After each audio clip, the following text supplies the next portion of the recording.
আপনারা এটা জানেন তো যে অন্যের জন্য দোয়া করলে লাভ?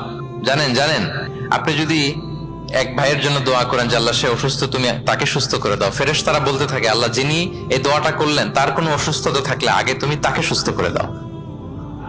ধরেন যে আপনার এক ভাই দারিদ্রের কষাঘাতে জর্জরিত, টাকা পয়সা না, আপনি দোয়া করলেন যে আল্লাহ আমার ভাইটা আর্থিক সমস্যায় আছে, তার আর্থিক সমস্যা দূর করে দাও। ফেরেশতারা দোয়া করে আল্লাহ যিনি দোয়া করলো তার যদি আর্থিক সমস্যা থাকে তুমি আগে তার আর্থিক সমস্যা দূর করে দাও। সুবহানাল্লাহ সুবহানাল্লাহ বিহামদি।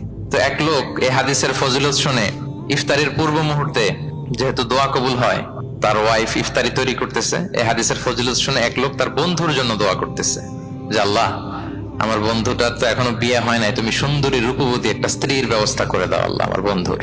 এই দোয়া শুনে তার স্ত্রী তো রেগে মেগে আগুন, সেই ইফতারি রেখে দিয়ে এসে বলে, এই এত বড় সাহস, কি দোয়া করো এসব উল্টা পাল্টা?